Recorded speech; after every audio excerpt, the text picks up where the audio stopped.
첫 상담 시간인데 좀 팩폭이 너무 세신 거 아니에요? 돈을 꼭 써야 하는군요, 실장님.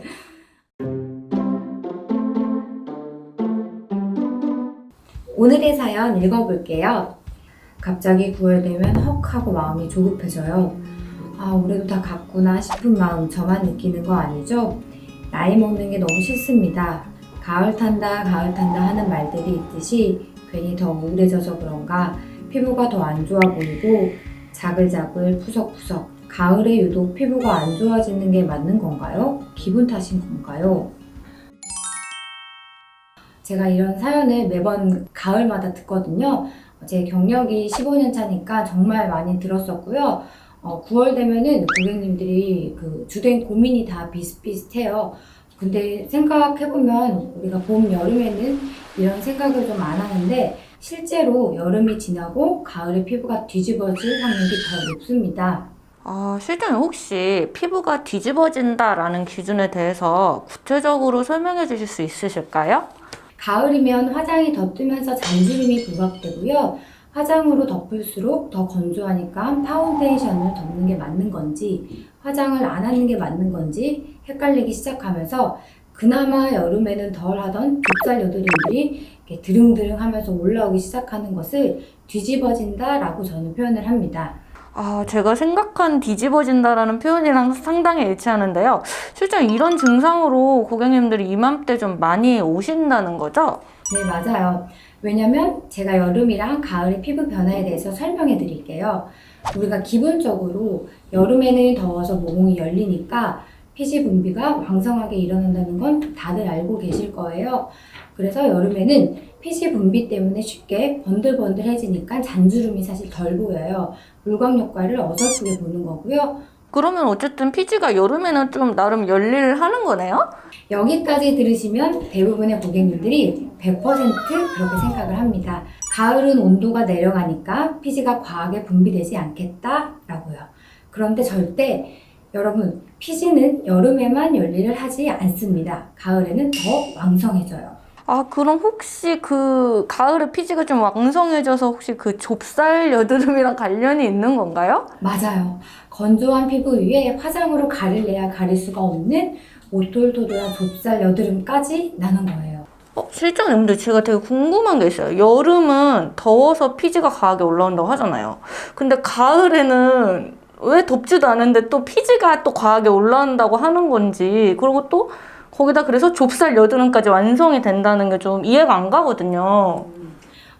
우리 피부는 환경을 일정하게 유지하려는 현상인 항상성이라는 것을 갖고 있어요.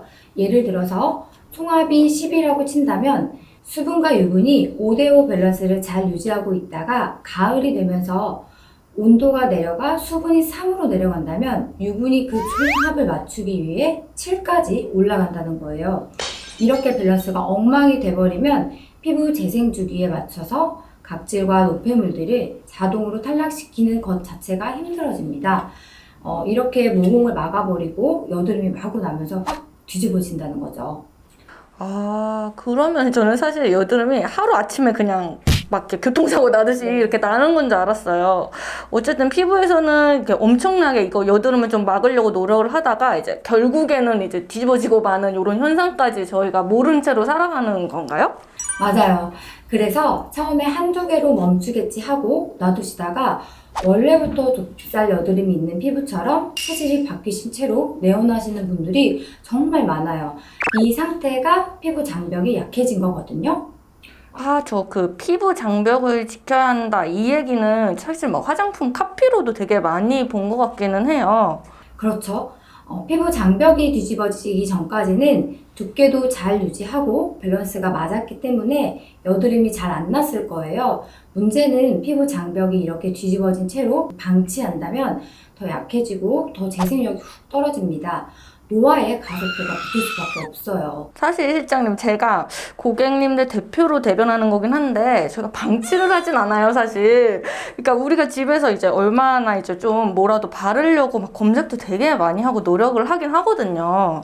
그게 제일 문제인 것 같아요. 피부 장벽이 약해진 상태인데 피부를 되돌려야 된다는 생각에 비타민 크림이나 영양 크림, 기능성 크림 같은 거에 갑자기 막 바르시면은 오히려 피부가 받아들이지 못하고 트러블을 일으킬 수가 있거든요.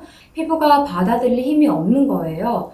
그래서 염증이 진행된다던가 독이 올라온 것처럼 트러블을 만든다는 상태가 되는 거거든요. 아, 그러면 실장님, 이땐 어떻게 해야 되나요? 방금 피디님 같은 표정으로 병원에 그제서야 오시는 경우가 굉장히 많습니다. 여러분, 증상을 느끼시면 그냥 바로 피부과로 오시는 게 돈 전략, 시간 전략이 될 수 있어요. 혼자 해결하시려다가 더 증상을 악화시키지 마시고요. 저는 피부에 돈 쓰는 게 남는 거라고 생각을 합니다. 첫 상담 시간인데 좀 팩폭이 너무 세신 거 아니에요? 돈을 꼭 써야 하는군요, 실장님. 노화는 모두 완벽히 피해갈 수는 없는 거잖아요. 모두 다 안티에이징 치료를 하시게 되는 날이 언젠가는 오실 거예요.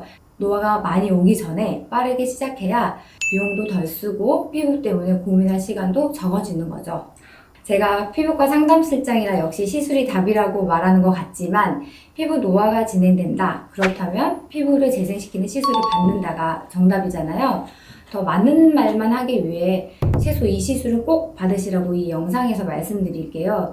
요즘 솔직히 피부에 바르는 걸로는 해결이 안 될 것 같으시잖아요. 이런 불안감을 주사 시술로 진피까지 뚫고 들어가는 스킨 부스터 시술을 추천해드려요. 필수템 3가지 요약해드리자면 리쥬란 힐러부터 제일 먼저 말씀드리고 싶어요. 연어에서 추출한 DNA 조각이라고 불리는 리쥬란 힐러는 항염, 재생, 탄력에 효과가 좋아서 피부 결이나 잔주름이 고민이신 고객님들께서 많이 추천해드리는 시술입니다. 그리고 엑소존, 줄기세포에 분비되는 추출물 중 하나라고 생각하시면 되는데요. 항염 효과가 엄청나게 뛰어나기 때문에 피부가 갑자기 뒤집어질 정도의 좁쌀 여드름이 나셨다거나 원래 여드름이 있다거나 하시는 분들께 추천해드립니다. 마지막으로 스킨핏 시술입니다. 피부 진피층에 골고루 내성률이 낮은 제오민 보톡스를 주사한다고 생각하시면 되는데요. 모공이 축소되는 효과가 있어서 피부가 매끄러워지니까 첫 인상 자체가 피부결이 깔끔한 느낌으로 바뀌기 때문에 만족도가 정말 좋습니다. 나 이왕 오는 거 좀 돈 좀 더 쓰겠다 하시는 분들께 특별히 추천해 주실 시술이 있을까요? 우리가 웃을 때, 화낼 때, 울 때 우리 모두 눈 근육 엄청 많이 쓰거든요. 이때 구겨지는 눈가 피부가 한 살 한 살 먹을 때마다 다 드러나거든요. 그리고 서서히 처지고 있는 거 아시죠? 아이울세라 꼭 받으시길 추천해드리고 싶어요. 시간이 흐른 뒤에 너 그대로다 라는 말 사람들한테 듣고 싶잖아요. 그런 눈가를 위한 시술입니다. 그리고 나는 얼굴 전체에 확실히 투자할 거다 라고 생각하시는 분들이나 내년, 내후년 정도에 인생에 있어 중요한 결혼식이나 모임, 미팅 자리 등을 앞두고 있다 하시는 분들께는 커스텀 울세라를 꼭 추천해 드립니다. 나의 피부와 두께의 상태에 맞게 표피, 진피, 스마스층까지 초음파 에너지를 체계적으로 조사하여 지금 나의 전체적인 얼굴의 모습에서 더 탄력이 올라가고 노화가 진행되는 속도를 조금 더 지연시킬 수 있는 시술이라고 말할 정도로 안티에이징의 탁월한 효과를 볼 수 있습니다. 전문가의 손길을 받는 게 정답이긴 하겠네요. 근데 사실 피부과에 큰 돈을 쓰기가 현실적으로 그렇게 쉽진 않잖아요. 혹시 실장님께서 하시는 그래도 가을 홈케어, 실장님이 꼭 이거는 하는 게 좋겠다 이런 꿀팁 같은 게 있을까요? 저는 가을에 웬만하면 이 3가지는 꼭 지키거든요. 금주, 수분 섭취, 영양 크림보단 보습 크림이요.